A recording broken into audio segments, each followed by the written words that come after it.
Hello guys, how are you? Hope you are all fine. जी guys, today जो हम discuss करने वाले हैं वो प्रेजेंट इंडेफिनिट का इंटरोगेटिव सेंटेंस के बारे में बात करेंगे कि प्रेजेंट इंडेफिनिट के सेंटेंस का इंटरोगेटिव सेंटेंस क्या है। सबसे पहले इसकी डेफिनेशन देखते हैं कि इसकी डेफिनेशन क्या है। Sentences used for asking questions are called interrogative sentence.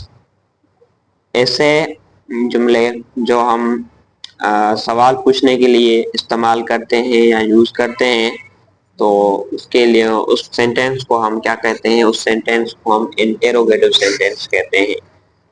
दोबारा सुनिएगा कि sentences used for asking question are called interrogative sentences. ऐसे सेंटेंस जिसमें हम कोई ना कोई सवाल पूछते हैं, डेली रूटीन के बारे में पूछते हैं या किसी हैबिट के बारे में पूछते हैं, तो उन सेंटेंसेस को इंटेरोगेटिव सेंटेंस कहते हैं। जैसे कि हम इसकी स्ट्रक्चर की बात करें तो इसकी स्ट्रक्चर क्या है? तो सबसे पहले डू और डज आएगा। डू और डज आपको मालूम होगा कि प्रेजेंट इंडेफिनिट का ये हेल्पिंग वर्ब से। डू कहाँ आएगा, डज कहाँ आएगा, ये हम नीचे डिस्कस करेंगे। उसके बाद डू आएगा या डज आएगा, उसके बाद जो आएगा वो सब्जेक्ट आएगा। उसके बाद क्या आएगा? उसके बाद सब्जेक्ट आएगा और सब्जेक्ट के बाद वर्ब की फर्स्ट फॉर्म आएगी, वर्ब की फर्स्ट फॉर्म आएगी। ओके, और उसके बाद ऑब्जेक्ट आएगा और ऑब्जेक्ट के बाद एक क्वेश्चन मार्क की निशानी आएगी। ओके, तो ये है इसकी स्ट्रक्चर के हम जो इस स्ट्रक्चर को देखकर हम प्रेजेंट इंडेफिनिट की इंटेरोगेटिव सेंटेंस से आसानी से बना सकते हैं। और अब डिस्कस करते हैं कि डू कहाँ आएगा और डज कहाँ आएगा। जब भी सब्जेक्ट दे, यू, वी या आई होगा तो वहां पे जो हेल्पिंग वर्ब आएगा प्रेजेंट इंडेफिनिट का, वो डू आएगा। वो क्या आएगा? वो डू आएगा। और जब भी ही, शी, इट नेम आएगा, कोई भी नेम, किसी भी पर्सन का नेम हो, तो वहां पे जो हेल्पिंग वर्ब आएगा वो डज आएगा। वहां पे क्या आएगा? हेल्पिंग वर्ब डज आएगा। डज क्यों आएगा भाई? डज इसलिए आएगा क्योंकि जो यहाँ पे सब्जेक्ट है वो सिंगुलर है। और डू क्यों आएगा इनके साथ है? दे, यू, वी, आई के साथ डू क्यों आएगा? डू इसलिए आएगा कि क्योंकि ये जो सब्जेक्ट है ये प्लूरल है, इसलिए वहां पे हेल्पिंग वर्ब जो है प्रेजेंट इंडेफिनिट का डू लगेगा। कुछ सेंटेंस देखते हैं कि जैसे कि हो गया, डू दे लाइक पिज्जा, क्या वो पिज्जा पसंद करते हैं? तो यहाँ पे जो डू आया, डू क्यों आया? क्योंकि भाई यहाँ पे दे है, सब्जेक्ट क्या है? ये दे है। दे के साथ मैंने बताया कि यह क्या आएगा? डू आएगा। सब्जेक्ट प्लूरल है, इसके लिए डू इस्तेमाल करना पड़ेगा। जैसे कि डू दे लाइक पिज्जा, क्या वो पिज्जा पसंद करते हैं? तो इसलिए ये जो डू है ये हेल्पिंग वर्ब है प्रेजेंट इंडेफिनिट का, और दे जो है ये सब्जेक्ट है, लाइक जो है एक वर्ब की फर्स्ट फॉर्म है, और पिज्जा जो है यहाँ पे एक ऑब्जेक्ट है, आखिर में क्वेश्चन मार्क की निशानी आएगी। ये स्ट्रक्चर इसकी कंप्लीट होती है कि इंटरोगेटिव सेंटेंस। इस स्ट्रक्चर को हम देखकर बना सकते हैं। Do does plus subject plus verb की first form plus object plus question mark. Okay, does your brother study well, क्या आपका भाई स्टडी करता है, बेहतर स्टडी करता है? क्या आपका भाई बेहतर स्टडी करता है? यहाँ पे तो यू आया, बट आप देखेंगे कि यूअर ब्रदर है। यूअर ब्रदर मीन्स आपके भाई के बारे में बात करता है।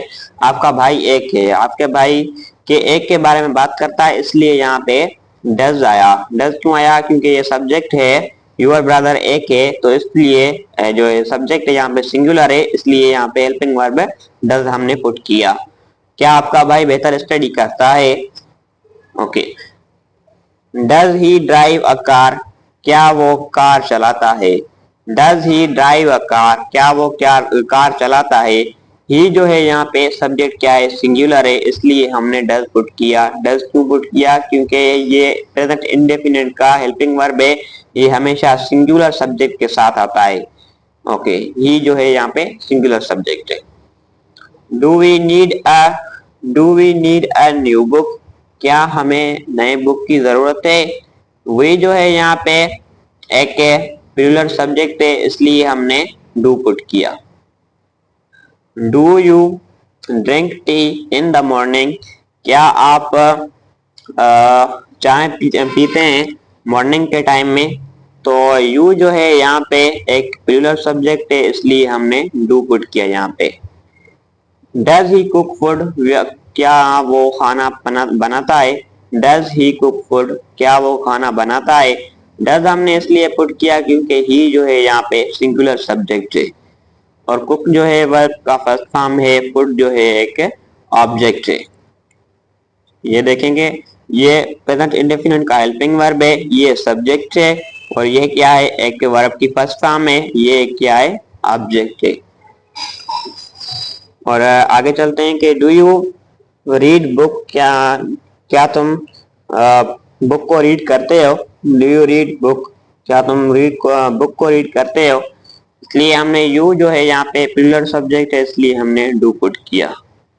डज ही डू वर्क, इसमें दो आए। अब यहाँ पर देखेंगे डज ही डू वर्क, क्या वो काम करता है। Does he do work, do भी आया और डज भी आया, इसमें थोड़ा फर्क है। ये फर्क है कि डज जो है यहाँ पे एक हेल्पिंग वर्ब है प्रेजेंट इंडेफिनिट का, और डू जो है यहाँ पे हेल्पिंग वर्ब नहीं है। डू जो है यहाँ पे मेन वर्ब है। मेन वर्ब कैसे है, मेन वर्ब और हेल्पिंग वर्ब में आगे हम कोई वीडियो बनाएंगे, उसमें हम फर्क देखेंगे कि हेल्पिंग वर्ब और मेन वर्ब में डिफरेंट क्या है। बट फिलहाल जो है डज जो है एक हेल्पिंग वर्ब है और डू जो है कि क्या है, मेन वर्ब है। यहाँ पे डू, ये डू जो है ना एक हेल्पिंग वर्ब नहीं है, ये मेन वर्ब है, क्या वो काम करता है। Okay, do you eat mango, क्या तुम मैंगो खाते हो। तो यू जो है यहाँ पे प्लूरल सब्जेक्ट है, इसलिए हमने डू पुट किया। डू यू स्टडी, क्या तुम पढ़ते हो, क्या तुम पढ़ते हो। और डज इट रेन इन दिसंबर, क्या दिसंबर में बारिश होती है। ये इट जो है ये भी सिंगुलर सब्जेक्ट है, ये क्या है कि सिंगुलर सब्जेक्ट है, इसलिए हमने डज पुट किया। और चलते हैं आगे के डज शी टीच इंग्लिश, क्या वो इंग्लिश पढ़ाती है। शी जो है यहाँ पे एक सिंगुलर सब्जेक्ट है, इसलिए हमने डज पुट किया। इंशाल्लाह आने वाली वीडियो में हम किसी और टॉपिक के बारे में बात करेंगे। तब तक के लिए अपना ख्याल रखिएगा। Thank you so much.